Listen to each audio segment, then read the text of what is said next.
Welcome everyone to the Colorado State Senate District 17 Candidate Forum, sponsored by the League of Women Voters of Boulder County. My name is Elizabeth Crow, and I'm a proud member of the League, and I'm pleased to serve as a moderator for tonight's forum. The League of Women Voters is a nonpartisan political organization. In 2020, we're celebrating 100 years of encouraging informed and active participation in government and influencing public policy through education and advocacy on a wide range of issues. To remain nonpartisan, League never supports or opposes political candidates or parties. For this and other forums, we are so pleased to be partnering with Longmont Public Media. According to FCC policy, candidate forums must be broadcast in their entirety except by media reporting on events. Candidates or their staff are asked not to record this forum. However, it will be made available online for public viewing through Election Day. The Colorado State Senate consists of 35 senators who are elected to 4-year terms. Each senator is limited to serving 2 consecutive terms. As of the 2010 census, state senators serve an average of 143,691 residents. State Senate District 17 includes the Boulder County communities of Longmont, Erie, Lafayette, and Louisville. The format for tonight's forum will be as follows. Each candidate will have 1 minute for an opening statement. We will then begin with questions which have been submitted electronically online to the League or by League members. Questions have been reviewed by our League of Women Voters volunteer screeners and will be addressed to all candidates, rather than directing a question to one particular candidate. We will try to ask the candidates as many questions as time permits.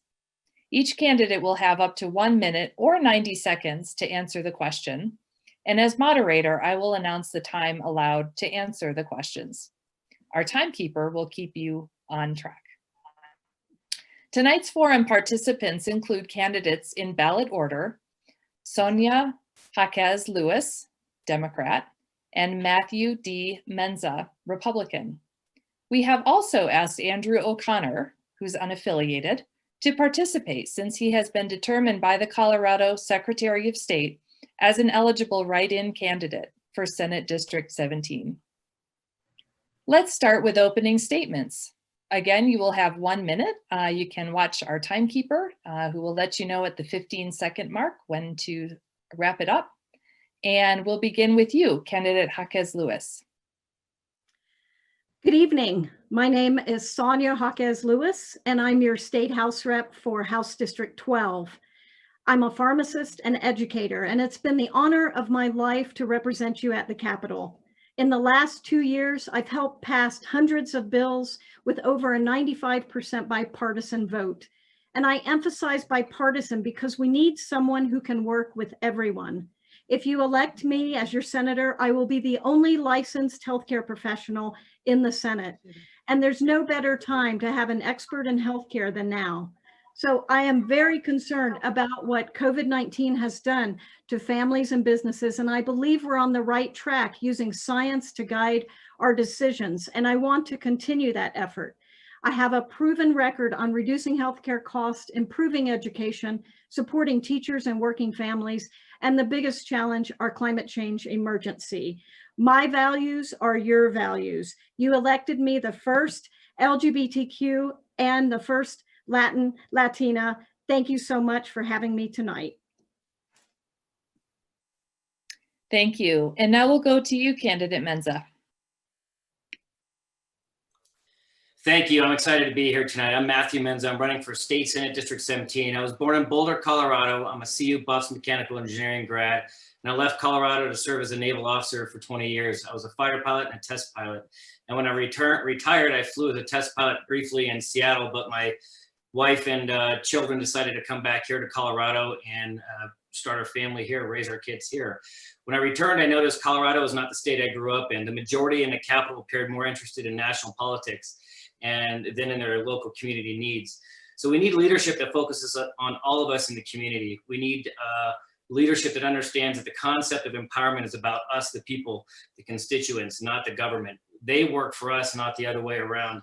And as a former naval officer, I understand that service is about the people, not the party. So we need political diversity in Boulder County, and we need our community to be empowered, and we need to focus on local issues. And that's what I'm focused in on. So thank you very much for having me here tonight. Thank you. Candidate O'Connor. Hi, can you guys hear me now? Yes. Yes. Go ahead. Hi, yes, I'm Andrew O'Connor, and I'm running as an unaffiliated candidate, which means a writing candidate. I believe that the people of Senate District 17 come first, which I think is in clear contrast to the Boulder County Democratic Party, who is only interested in lining their own pockets and enriching special interests like oil and gas.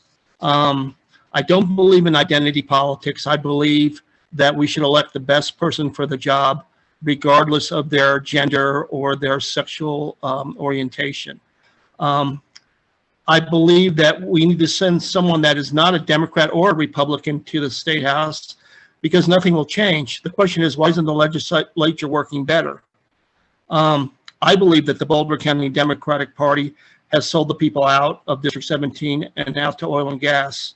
We have the worst air quality every day. We get alerts here, and that's because of fracking and the fires, which are caused by, and which is all caused by fracking causing climate destruction. So I ask the people to vote for me, and if they don't want to write me in, I'd ask them to support my Republican candidate. Thank you for your opening statements. And now we'll jump into the questions. Again, please keep an eye on our timekeeper, who will give you that signal at 15 seconds and stop. And if you are mid-sentence when your time is up, please feel free to finish that sentence so we can move on to the next candidate.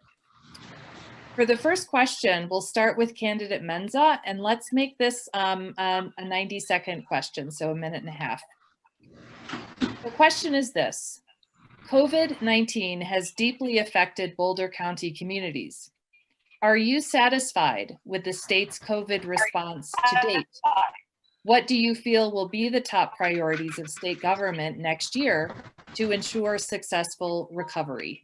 And again, candidate Menza, we'll start with you. Yeah, thank you for the question. So I'll start out by saying, initially what we did here in the state was absolutely in line with the national directives. We needed to try to get a hold of this situation, understand what was happening. There's a lot of unknowns. So the mandates and lockdowns were necessary in order to prevent the healthcare workers and the hospitals from being overrun. But here we are in October, and our kids aren't going back to school. We have a lot of secondary and tertiary effects of COVID-19. A lot of our businesses are losing their livelihood. They're shutting down. We're having a lot of bankruptcies. I've talked to a lot of small business owners that aren't going to make it through the winter. And we have to ask ourselves, what is the balance between public safety and the autonomy or the ability for our businesses and our people to get back to the business? We know how to live with this disease now. We know how to mitigate its risks, and the science is out there. So right now, there's a lot of parents that are very upset that their kids aren't in school. There's a lot of businesses that are failing. And if you want to get people back to work, you want to get people healthier mentally, physically, we need to start learning how to live with this with a little less panic and fear. You know, we have 220 executive orders. We're still under emergency orders. When do we get some autonomy and democracy back to Colorado? So I think it's time to start changing our focus a bit and focusing on what the science is telling us. Thank you. Candidate O'Connor, you're next, and you also have 90 seconds to answer.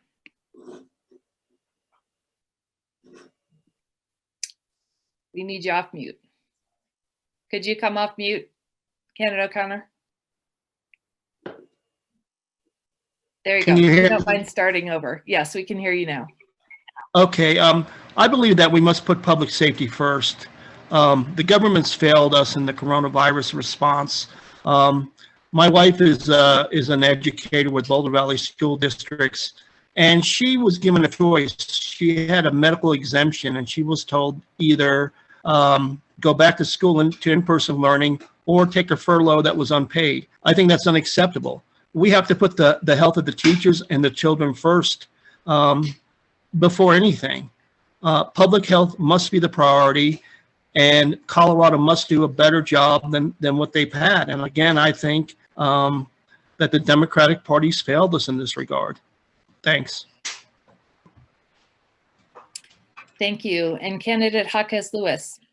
Yes, thank you for the question. I am happy with the response that we've had from Governor Polis and the legislature. We have over 2,000 Coloradans who have died from COVID-19. I have a personal connection to that. I have a cousin who was one of the first people to die in Boulder County in Lafayette.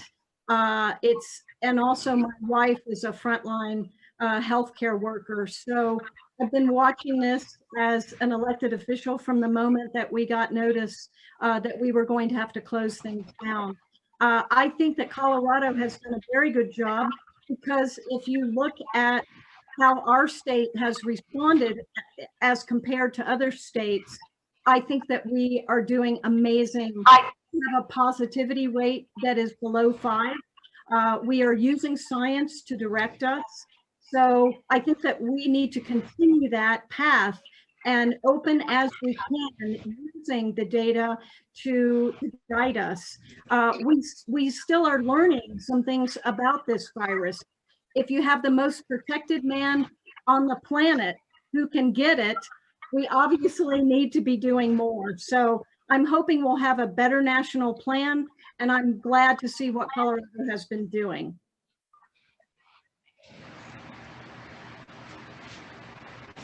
Thank you. Elizabeth, I'm getting a little bit of feedback somehow. I don't know if everyone else is. But I think if everyone, all the candidates can put on mute and then unmute only when we're speaking, that'll probably help with the sound a little bit. Andrew, make sure you're on mute, brother. Okay. Hey, this is a challenge, okay? Hold on. There we go. Perfect. Thank you. Great. For the next question, we will start with candidate O'Connor, and we'll do 1 minute for this question. The question is, please share your position regarding guns and gun control. If elected senator, would you introduce legislation that would have teachers have guns in schools? Again, we'll start with candidate O'Connor, and you have 1 minute. Thank you for the question. This is very difficult for me. I'm the parent of a 12-year-old daughter that's in Boulder Valley School District. So of course, I'm really worried about school shootings. But I'm also an attorney, and I understand the Second Amendment. So I know that in Boulder we have a assault weapons ban, and I don't think that would be a bad idea for Senate District 17 or statewide. However, I think we have to balance protecting our children and protecting our neighbors, and the Second Amendment. Thanks. And candidate Jacquez Lewis. yes, thank you very much for this question.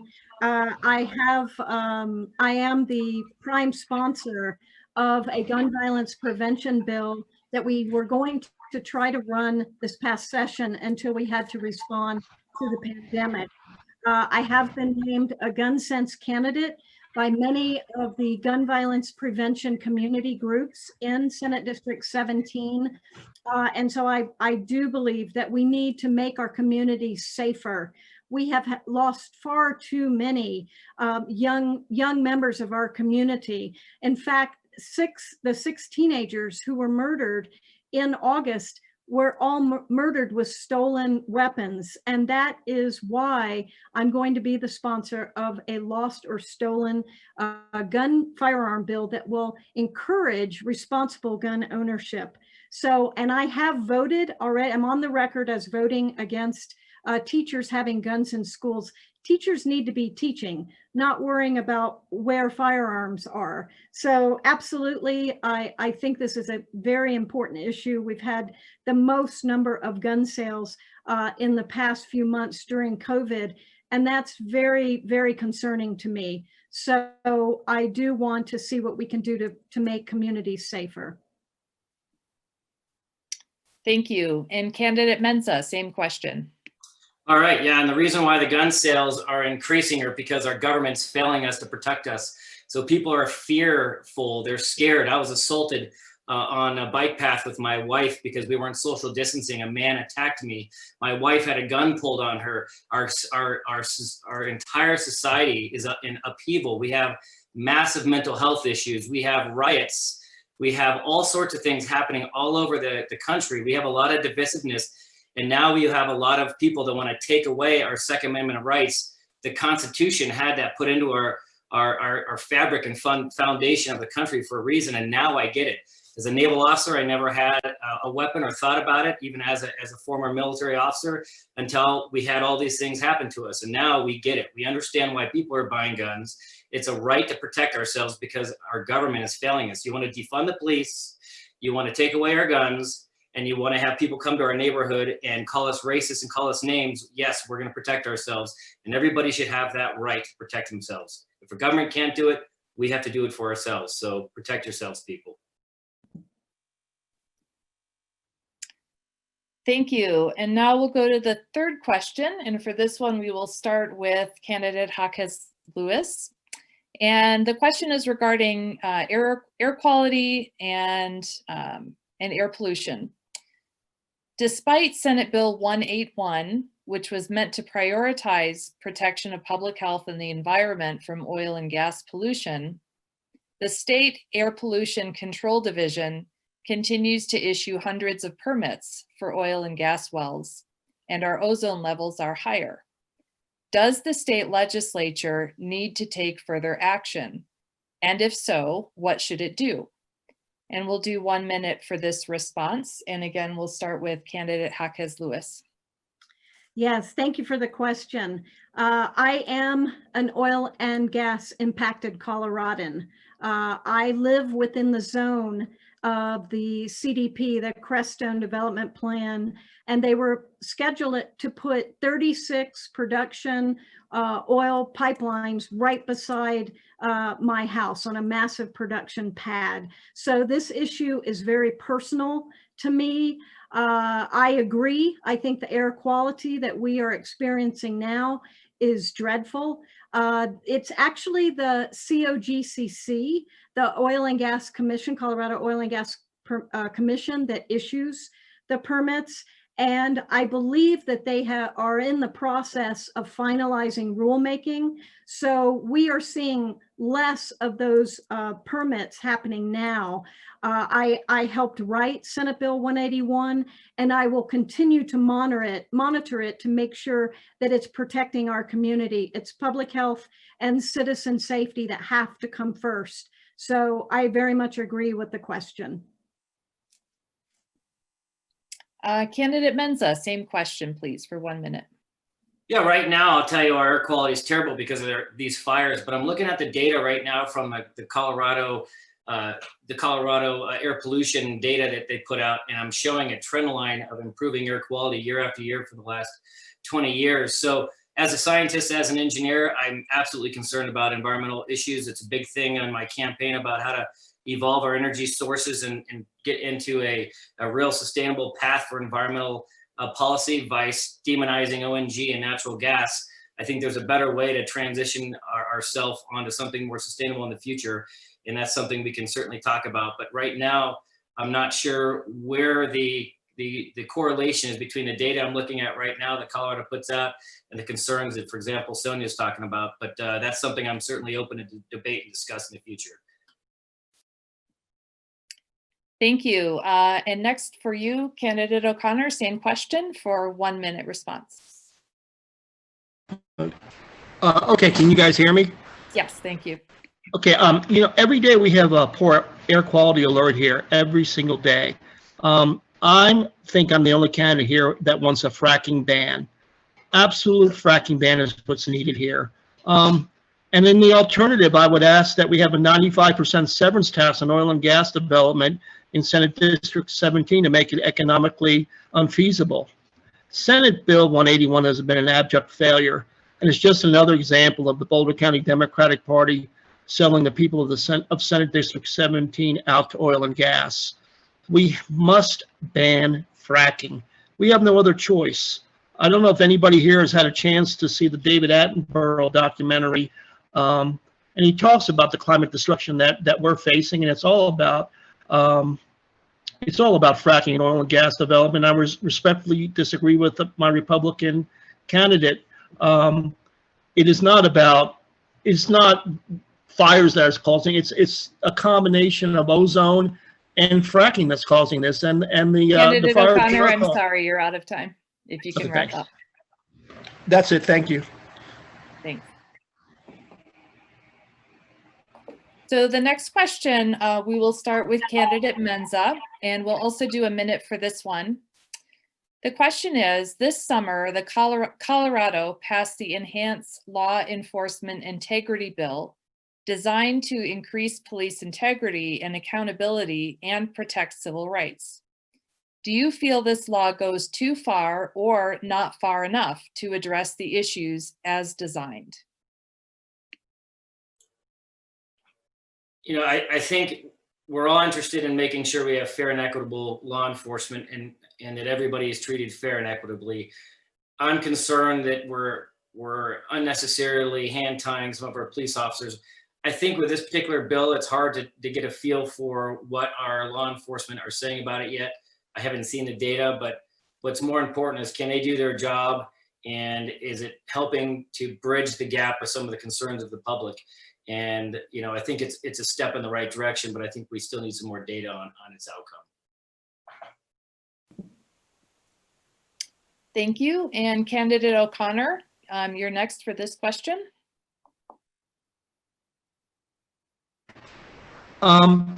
Yes, thank you for that question. So I want to say that I litigated the largest settlement in Denver police history. My client was beaten almost to death, and we settled that case for just under $1 million. It was one of the worst police brutality cases I've ever seen in my career. I believe that the answer is simple on this one. We just make the officers personally accountable. If they lose their job, they lose their car, they lose their house, this stuff will stop right away. My good friend David Lane said the same thing. We have to make police personally accountable for murder and for police brutality, and that will end this whole thing. The unions just have way too much power, and there's no way that taxpayers in Senate District 17 need to be paying for damages for murder and police brutality. Thanks for that question. Thank you. And candidate Jacquez Lewis. Yes, thank you. I am a co-sponsor of Senate Bill 217, our Police Accountability Act. It is one of the premier laws that has been passed in response to the murders of George Floyd and Breonna Taylor and so many others. It is one step to address systemic racism. I think that it is actually moving us in the right direction. We have to look at making police accountable. And what we did in that bill is put in qualified immunity. So it means that police will be accountable for their actions. It's very much in step with Senate District 17. So I have talked with police and with law enforcement in the district. Our district attorney of Boulder County came and testified. Our Sheriff Pelley, came and testified. So it is very much what Senate District 17 wants. Thank you. For the next question, we'll start with candidate O'Connor, and we'll do 1 minute for this question as well. Colorado has since 2013 successfully executed a mail-in ballot process for elections. Based on this experience, what would you say to a District 17 constituent who is concerned about voting in this manner or at all? Oh, we need you to come off mute. I would tell them not to worry about it. Colorado has one of the best records of mail-in voting. That's just a red herring by the right, telling people, trying to do what we call voter suppression. Go out and vote. That's what I would tell them. Don't worry about it. Thanks. Candidate Jacquez Lewis, same question, please. Yes, thank you very much. We do have one of the best, Colorado has one of the best elections formats and processes in the country. It's not a Democratic or Republican issue.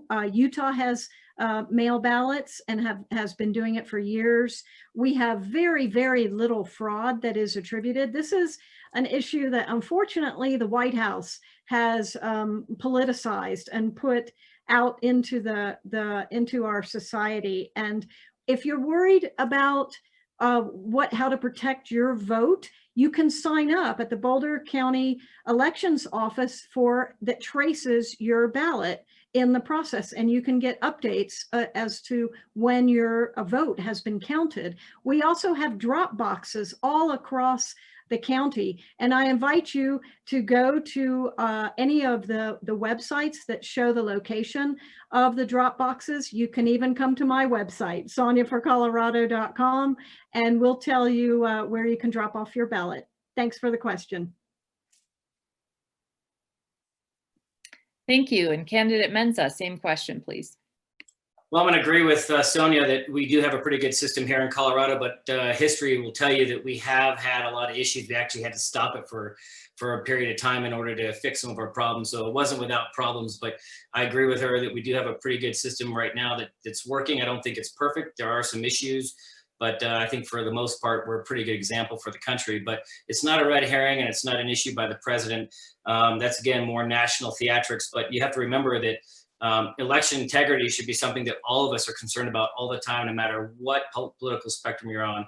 We should all care about election integrity. And when we're talking about it from a national perspective, we're talking about going up to 80 million more people that typically did not vote that way. So that should be a concern for us all. But I think here in Colorado, I think we've been doing this for a while, and I think Sonia's right. We should be pretty okay this election. So like Andrew said, get out there and vote, and listen to a little Led Zeppelin there, because I like your T-shirt.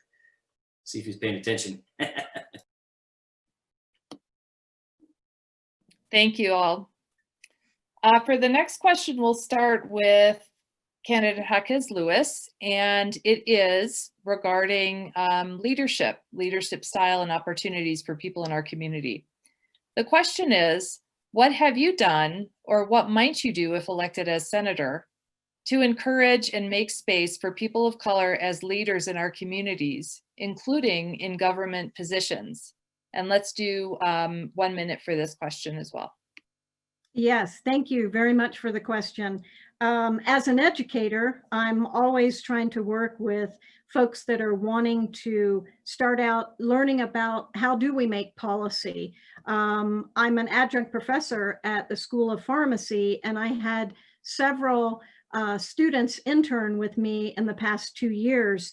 And it's been fascinating to see how excited they get and how much they like being a part of the process. You know, Colorado is really a citizen legislature, so you have people coming in from all different backgrounds. And if we don't encourage the next generations to be involved, then you know, where are we going to end up? So I'm very pleased in the process and how we've been able to get people involved in policy making and lawmaking. And I'm also very pleased that we work in a very bipartisan way. And I hope that as your senator, I can continue that. So thank you. Candidate Menza, your next, same question, please. No, I think it's a great question. We need to look at diversity is important. I tell people this all the time. When we have a diverse community, when our African American community is doing well, we all do well. When our Latino communities are doing well, we all do well. We need to make sure that we're unified in a manner where we're making sure we have all the resources and opportunities available to everybody in our community. These outreach programs, I agree again with Sonia that we're doing a great job making sure that we're bringing all of our constituents and citizens and neighbors along. And we need to continue to work hard to make sure that we're looking at areas that we might be, you know, have a gap in, where we can help members of our community have the same opportunities, and make sure we outreach and ensure that we have that diversity represented in all the opportunities that we have in our state. And I think that's a really important thing. So when everybody does well, we all do well. We all need to be a group together, and diversity is important. So I think we're leading a good charge there here in Colorado. Thank you. Candidate O'Connor, same question, please. Could you repeat the question because I'm not understanding it? Sure. It's what have you done or what might you do if elected as senator to encourage and make space for people of color as leaders in our communities, including in government positions? I have to answer that question and go back to my public service experience as an assistant public defender in 2 states. All my clients were people of color, and of course they were poor.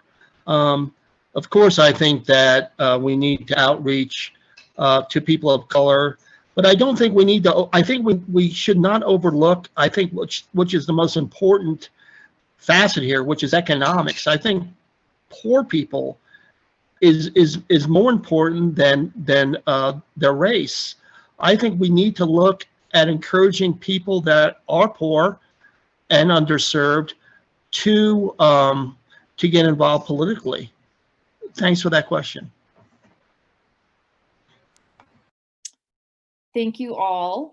For the next question, we're actually going to switch gears and talk about housing and affordable housing. And let's do 90 seconds for this question. So kind of a 2-part question. And we'll start with candidate Menza first. The question is, what is your plan to address the rising need for affordable housing beyond rent-based programs that can help people own homes and build equity? And related to that, what else might we do to prevent evictions due to lack of affordability? All right, the first part of your question was affordable housing. I take kind of a pragmatic approach to this. I look at a lot of the issues we have countrywide with areas that are expensive. You know, I just moved from Seattle. It was too expensive for me. And I look at why it was affordable. It was not affordable. And every time you go back and look at what the issue was, you just go back to the tax base. You know, the landlords being taxed, the businesses being taxed, the property owners being taxed. Whenever you continue to tax and tax, you tend to pass that tax down to the renter or to the buyer. So if we want to look, the first thing we can do in Colorado in terms of affordable housing is we need to make sure that we don't open up the Pandora's box, for example, getting rid of Gallagher, which would increase property taxes and other things to make affordable housing even more challenging for folks. So, you know, and when it comes to making sure we have folks that can have sustainable rent and mortgage payments, we need to make sure we have a vibrant economy that can support our citizens and our neighbors to make sure they can work and have the ability to be able to pay for their rent consistently. And so having a thriving economy, having a low tax base would do a lot to make sure that we keep costs low in Colorado. And that'll help significantly. It's just looking around the country at the trends, and that's my pragmatic approach, is the trends in the country are that it's taxes are the big issue to make things more expensive. So we need to keep it low and be conservative. Thank you. And candidate O'Connor, you're next. And again, 90 seconds for this question. Okay, thanks for the question. Let me go to the evictions first. The way to address evictions is easy. It's to fund attorneys to represent people facing evictions. 99% of people that are facing evictions don't have an attorney, and 99% of the people lose. So that's how you do that one. I worked in foreclosure defense law for a law firm down in Denver. And every day, all I did all day long was sue banks and try to keep people in their houses. I think that this is related to the affordable housing issue. I think that Boulder County, Senate District 17, and all of the Front Range is absolutely unaffordable for the middle class and the poor. The problem isn't taxes. The problem is capitalism and the way that special interests and banks are able to run over the people. Dennis Gallagher is a personal friend of mine. He's part of the Irish community. And the Gallagher Amendment is probably the best thing that's ever happened to Colorado. So thanks for that question. Thank you. And candidate Jacquez Lewis, you're next. Yes, thank you for the question. I was very pleased that the governor, I'll start with evictions. I was very pleased that as a response to COVID, Governor Polis put a freeze on evictions. That has now expired. And I'm very glad that the CDC stepped in and has issued a federal stop. There are people still falling through the cracks on that. We're going to have to take action on it. And that's why November 3rd is a very, very important date. We did pass several bills in the 2019 session to address affordable housing. Right now in Boulder County, we have an affordable housing partnership of the various municipalities and the county commissioners. Unfortunately, we're not meeting the goal. Our goal for 2035 was to get 12% of housing to be affordable housing. And unless we change paths, we're not going to get there. Part of the problem is we need to raise wages. It takes more than $30 an hour to live in Boulder County. We're not even close to that. I'm a member of the Fight for 15, at least raising the minimum age to at least $15 an hour. I think that will help. We need to have people working near where they live. That will help. And we also need to get rid of the Gallagher Amendment. So I say vote yes on Amendment B to repeal Gallagher. Thank you. Thank you. For this next question, we'll start with candidate O'Connor. And the question is, we'll do 1 minute for this question. In the past General Assembly session, there were 5 anti-LGBTQ bills introduced. If elected senator, would you introduce legislation that would take away rights from the LGBTQ community? Or what would you do to support LGBTQ Coloradans? Yeah, thanks for that question. This is a personal, this kind of hits home for me. I would not support a bill to assist LGBTQ. Absolutely not. I think one of the worst problems we have right now in Boulder and in Senate District 17 is that the public schools have adopted and put in transgender and a radical LGBTQ curriculum they've incorporated that into the sex education curriculum, and it's confused children like my daughter and other children, and I think it's harmful. I think that parents need to be immediately notified. I would, in fact, put forth a bill to have parents immediately notified as soon as their children decide that they may be transgender, because we were not told as parents that our daughter was considering transgendering, and they went behind our back, and I think it was awful. Thanks. Candidate Jacquez Lewis, you're next. Thank you for the question. As the first LGBTQ state representative from Boulder County, obviously this is a very personal issue for me. I led some of the very first LGBTQ marches in the South, where there were more protesters than there were us, and they were holding firearms. I have seen people have their lives destroyed when they came out to their parents, and we've got to do something to stop this discrimination that's going on. Even this week, you had the 2 Supreme Court judges, Alito and Thomas, say that they were considering going back on same-sex marriage. That particular slate of hate legislation, those 5 bills, it was just dreadful. And I really hope that whoever is elected would never consider running anything like that again. So I will continue to fight for LGBTQ equality. Thank you for the question.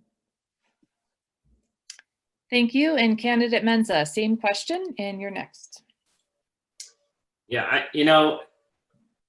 we have gay and lesbian friends, and we're very tolerant people. We're very socially very balanced, and we live in a country of equality. We have a constitution, a bill of rights that protects everybody. Everybody should be treated equally and fair, no matter what your sexual orientation is. Orientation should not be an issue in today's society, you know. And so there's a differentiation between treating people with respect and tolerance, and bills and legislation that interfere or hamper certain other people's rights, or get involved with areas of teaching or politics that shouldn't be crossed. For example, you know, Andrew O'Connor talked about some of that creep, if you will, in terms of you know, your identity versus what the government should be doing or not doing in public schools. And I think that's something very important for all of us to understand, is that tolerance and equality are absolutely important, but we need to remember where the swim lanes need to start and end in terms of how the government reacts to that. Okay, thank you all. The next question will start with candidate Jacquez Lewis, and we're switching to healthcare, the issue of healthcare. The question is, data shows that young adults in Colorado are more likely to be uninsured and avoid healthcare as a result. What would you do to ensure that Coloradans, of younger Coloradans and of all ages, access healthcare and can afford services when they do? And let's do 1 minute for this question. Yes, thank you for the question. As a licensed healthcare professional and the former pharmacy director for Medicaid, we actually helped some of those young people trying to get healthcare in our Senate district. We have one of the finest public health clinics in the state, Clinica, and they do try to help as many folks as they can. I just want to emphasize that how important some of the ballot initiatives are. If we vote to cut taxes, we are taking money away from healthcare. Because of the downturn with COVID, we do not have the same amount of resources coming in to the state. So if you care about healthcare, and especially healthcare for young people, please vote no on 116 and 117, because those monies will be taken first thing from healthcare and from education. Thank you for the question. Thank you. And candidate Menza, you're next, same question. Well, I think Sonia and I have the same passion for healthcare. I mean, mental health is a huge thing in healthcare. We need to have access to healthcare. We need to make sure our young folks are getting it. ACA helped provide a lot of that bridge when it came to Colorado, and I think that's extremely important. She and I just have a different way of looking at it. So when you cut taxes, when you keep Colorado a robust place where people want to do business, you create revenue, you create jobs, you create business, you create energy, and that energy, meaning money, financial, goes into our system to be able to bridge those budget short gaps. And you're right, we are suffering from a budget issue right now, and she's 100% right. We need to figure out a way to prioritize the funding and the money in order to make sure we have that healthcare access to all the people in the state. The way you do that, though, is not by pushing businesses out of Colorado and by getting people a reason to leave and do business somewhere else. So we need to keep the money and the revenue here and make businesses grow here so we have a better tax revenue base. And that's the difference between us. Thank you. And candidate O'Connor. I think that there are three answers to this question, and they are universal health care, and universal health care. There is no other option. There is no way that your health care should be connected to your job. Absolutely reprehensible. The ACA cannot be repealed. Mental health, dental health, physical health, they all need to be a right. And thanks for that question. Thank you all very much. I think we have, let's get one more short question in before we go to closing statements. The last question, we will start with candidate Menza, and it is this. What state or national policy position supported by your political party are you most aligned with? Are there any positions that you disagree with? And let's do 1 minute for that question as well. All right, so we're talking national. I'm sorry, can you kind of repeat the? Sure. What state or national policy position supported by your political party are you most aligned with? Are there any positions that you disagree with? You know, I'm running as the unconventional Republican because I don't march to party politics. I march to what's important for our community here. So I would say that there's some things that we do here in Colorado from a bipartisan perspective, like the Great Outdoors Act that Cory Gardner and the rest of the folks put together is amazing. It's great for the country and the environment. And then there's other things that I've publicly disagreed with my party before. So for example, if we're gonna pick apart ACA, like Andrew mentioned, we need to make sure we have a way to make sure people have access to healthcare. Like Sonia was talking about, a lot of those younger folks, we need to make sure that they're taken care of no matter what we do. And there's a lot of different ways to go about solving that. But as an unconventional Republican, I'm a very moderate, balanced person that believes that there's, you know, I pull from both sides, the goods from both sides and make the best out of it. And I think we have a lot of goods here in Colorado, and we just need to continue to capitalize on that with good leadership. Thank you. And Candidate O'Connor. Okay, thank you for that question. Just want to say that I really can't stand the Democratic Party or the Republican Party, which is why I'm running unaffiliated. But I think my biggest beef is probably with the Boulder County Democratic Party, because it's kind of been too long a one-party county. I think we need new thinking, and that's why I'm running as unaffiliated. I'm not beholden to Democrat or Republican, and I think that puts me in a great position to serve the people of District 17. Thanks. Thank you. And Candidate Jacquez Lewis. Yes, thank you for the question. I am very proud of my party's stance on so many issues, healthcare for all, universal healthcare, and also moving us to more accessible healthcare. I'd like to see us do more on reducing the cost of prescription drugs. I guess the issue that maybe I'm a little frustrated on is I think we should be moving to sustainable energy sources faster. We did pass a bill, and it's a climate change bill in 2019, 1261, that will set carbon emission goals. But the goal, the highest level was set for 2050. I wish we could move a little faster than that. We need greener energy. We need to get control, or at least do something to stop climate change. So that's the issue that I'd like to see us move faster on. Thank you. Thank you all very much for your answers to those questions. And now we will go into closing statements. And again, candidates have each 1 minute for a closing statement. We will go in reverse ballot order, meaning we'll start with Candidate Menza, then Candidate Jacquez Lewis, and then Candidate O'Connor. Go ahead whenever you're ready, Candidate Menza.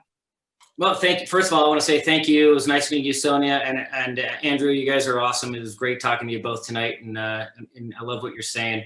The bottom line is, you know, for me, it's not about identity politics or party narratives. It's about our community. It's about the issues of Colorado.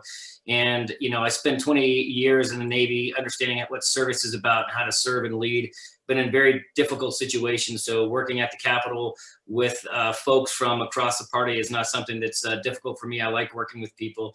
We need to focus on, like Andrew was saying, I do agree with a lot of what Andrew said. Is there's a lot of issues that we have, and we need to get rid of the division and think about the community being unified, and we need to work across party lines. And I definitely have the ability to get that done in a very bipartisan manner that's going to help all of us here in Colorado. So I appreciate the support, and I look forward to you all voting for me in November. So thank you very much. It was nice meeting everybody tonight.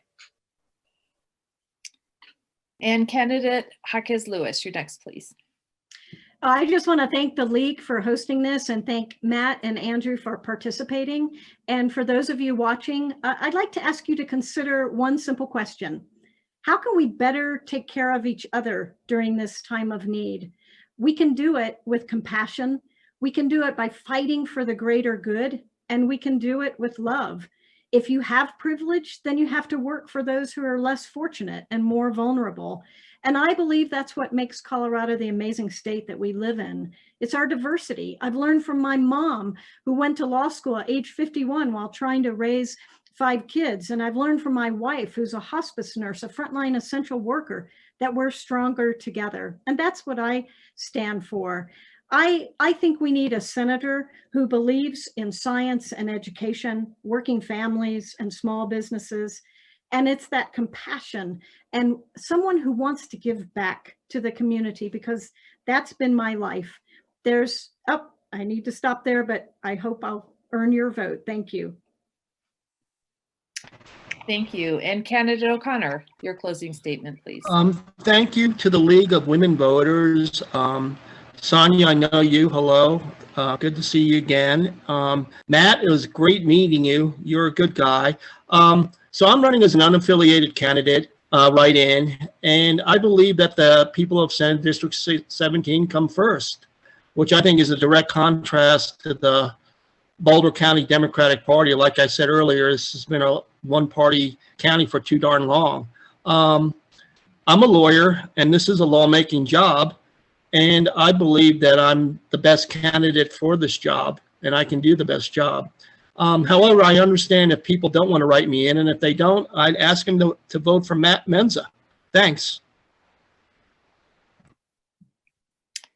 Thank you very much to all of you on behalf of the League of Women Voters, not only for your participation in tonight's forum, but also your participation in the democratic process. We know that running for office and serving as an elected official is hard work, and we really appreciate your efforts. Thank you also to our League Candidate Forum volunteers, Josephine Porter, Peggy Leach, our Operations Director, Mandy Nuku, and Sergio Angeles with Longmont Public Media. Gracias to our interpreter, Kelly Music. And finally, thank you to the District 17 voters participating tonight as viewers. It's up to all of us to make sure we respect and work to protect our democratic process. Too many people have suffered and succeeded in the struggle to win these rights for us not to use them. It starts with being an informed and active voter. To check out other important issues affecting our community, check out our League voter information website, vote411.org, for all your election information. This forum will be rebroadcast on Longmont Public Media's Channel 8 and will also appear on the League's YouTube channel. Look for links on the League's website at lwvbc.org or our Facebook page. The League of Women Voters of Boulder County works throughout the year to help empower voters and defend democracy. If you want to lend your time and skills to encourage civic engagement for all people in a nonpartisan manner, please join us. All the information you need is again at lwvbc.org. Thank you very much and have a great evening.